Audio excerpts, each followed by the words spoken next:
નમસ્કાર. ચાલો આજે આપણે અંગ્રેજીના પહેલા યુનિટ હેલ્થ ઇઝ વેલ્થને બરાબર સમજીએ. એનો સીધો મતલબ થાય છે સ્વાસ્થ્ય એ જ સંપત્તિ. પણ સાચે જ આપણું સ્વાસ્થ્ય જ આપણો સૌથી મોટો ખજાનો કેમ છે? ચાલો આખી વાતને ઊંડાણથી જાણીએ. જુઓ, આપણી સામે રોજ બે રસ્તા હોય છે. એક છે હેલ્ધી ફૂડનો, જે આપણને સ્ટ્રોંગ બનાવે, એનર્જી આપે, અને બીજો છે જંક ફૂડનો, જે આપણને નબળા અને આળસુ બનાવી દે. આખા યુનિટની વાર્તા બસ આ બે વચ્ચેની લડાઈની જ છે. અને આ જે પસંદગીની વાત છે ને, એ હેલ્ધી ફૂડ ઇઝ ગુડ કવિતાના કેન્દ્રમાં છે.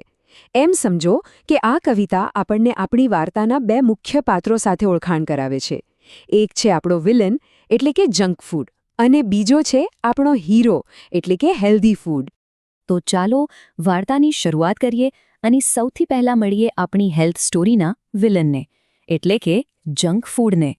હવે જો, મજાની વાત તો એ છે કે જંક ફૂડ પોતે જ કબૂલ કરે છે.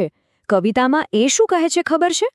હું તમને નબળા અને બીમાર બનાવી દઉં છું, તમે આળસુ બની જાઓ છો અને જરાય સ્ફૂર્તિવાળા નથી રહેતા. બસ આ જ કારણે તો એ આપણી આખી વાર્તાનો વિલન છે, બરાબર ને? અને હા, આ વિલન કંઈ એકલો નથી હો, એની તો આખી ટીમ છે. Pizza, burger, noodles, French fries, આ બધું એ જ છે જે ખાવા માટે રાધા અને પીટર જેવા પાત્રો તરસી રહ્યા હતા. એટલે આ વિલન આપણી આસપાસ જ જોવા મળે છે. પણ જ્યાં વિલન હોય ત્યાં હીરો તો આવે જ ને!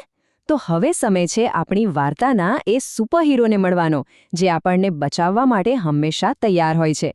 એ છે હેલ્ધી ફૂડ્સ. ફરીથી કવિતા પર નજર કરીએ. આપણા હીરો એમની તાકાત વિશે શું કહે છે? હેલ્ધી ફૂડ કહે છે, હું તમારો વિકાસ કરું છું, તમને ઊંચા અને મજબૂત બનાવું છું અને આખો દિવસ શક્તિ આપું છું. આ જ તો છે એમની અસલી સુપરપાવર.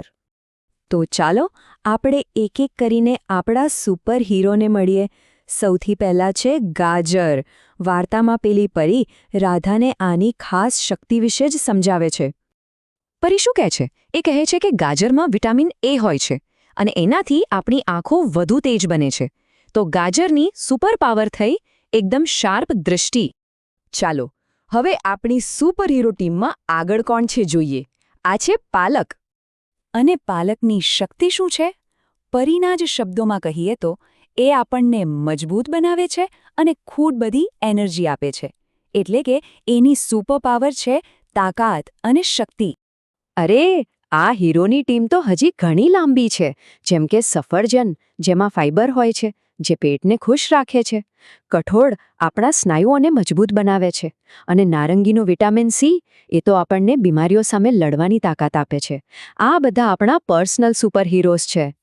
તો હવે સવાલ એ છે કે આ હીરો અને વિલનની પસંદગી વાસ્તવિક જીવનમાં કેવા પરિણામો લાવે છે? ચાલો આ સમજવા માટે યુનિટમાંથી બે બહુ જ મજેદાર વાર્તાઓ જોઈએ. તો પહેલી વાર્તા છે રાધાની. બિચારી એનું લંચ બોક્સ ભૂલી ગઈ હતી અને એકદમ ઉદાસ હતી. પણ પછી શું થયું? એના સપનામાં એક પરી આવી અને એ પરીએ એને હેલ્ધી ફૂડની અસલી તાકાત બતાવી. અને રાધાએ એણે શીખવાનું પસંદ કર્યું. એણે સમજ્યું કે આપણા અસલી હીરો કોણ છે. પણ જો કોઈ વારંવાર ખોટી પસંદગી કરે, એટલે કે વિલનને જ પસંદ કરતું રહે, તો શું થાય? તો એના માટે આપણે મળવું પડશે પીટર ધ ઈચરને. આ એકદમ રમૂજી વાર્તા છે, પણ સાથે સાથે એક ચેતવણી પણ છે. વાર્તાની શરૂઆત આમ થાય છે. પીટર ડૉક્ટર પાસે જાય છે અને ફરિયાદ કરે છે, સર, મારા પેટમાં બહુ જ દુખે છે. હવે ડૉક્ટર તો કારણ શોધવાના જ, એટલે એ તરત જ તપાસ શરૂ કરે છે અને પૂછે છે, ભાઈ, ગઈ રાત્રે જમવામાં શું હતું? અને અહીંયા જ આખો ભાંડો ફૂટે છે. પીટરે રાત્રે શું ખાધું હતું? એક આખો પિઝા, 2 ઢોસા અને ઉપરથી 3 સેન્ડવિચ. હવે આટલું બધું જંક ફૂડ ખાય તો પેટ તો દુખે જ ને. પણ વાર્તાનો સૌથી મજેદાર ભાગ તો હવે આવે છે. આટલું બધું ખાધા પછી પીટર પેલા ગુસ્સે ભરાવેલા ડૉક્ટરને શું પૂછે છે ખબર છે? ડૉક્ટર સાહેબ, આ દવા લેતા પહેલાં મારે કંઈ ખાવું પડશે? આ બતાવે છે કે એણે હજુ પણ કોઈ બોધપાઠ લીધો નથી. સારું, તો સ્વસ્થ રહેવાનો મતલબ ફક્ત સારો ખોરાક નથી, પણ સારી આદતો પણ છે. તો ચાલો આપણે આપણી પોતાની એક હેલ્થ ટૂલકિટ બનાવીએ. આ આપણી ટૂલકિટના સાધનો છે, જે યુનિટમાંથી જ લીધેલા છે. બ્રશ, સાબુ, ધોવું, સાફ કરવું, કાંસકો, પાણી અને ટુવાલ આ બધા જ સ્વસ્થ રહેવા માટેના જરૂરી ટૂલ્સ છે. તો આ બધા સાધનોનો ઉપયોગ કેવી રીતે કરવાનો? બહુ સિમ્પલ છે. આપણે એક રોજની આદત બનાવી શકીએ. સ્ટેપ 1 સવારે ઉઠીને બ્રશ કરવાનું. સ્ટેપ 2 જમતા પહેલાં હંમેશા હાથ ધોવાના. અને સ્ટેપ 3 દિવસ દરમિયાન પૂરતું પાણી પીવાનું. જુઓ, આ કેટલી નાની નાની આદતો છે, પણ એનાથી આપણા સ્વાસ્થ્યમાં બહુ મોટો ફરક પડી શકે છે. અને આ બધી જ વાતો પછી ખોરાકની હોય કે સારી આદતોની, આપણને એક જ મુખ્ય મુદ્દા પર પાછી લાવે છે. આખા યુનિટનો જે સાર છે તે એ જ છે કે આપણું સ્વાસ્થ્ય જ આપણી સાચી સંપત્તિ છે. તો હવે આ બધું જાણ્યા પછી અસલી પ્રશ્ન એ છે કે આજે આપણી આ સંપત્તિ એટલે કે આપણા સ્વાસ્થ્યને વધારવા માટે કયું એક નાનું પગલું ભરી શકાય? જરા વિચારવા જેવો સવાલ છે, ખરું ને?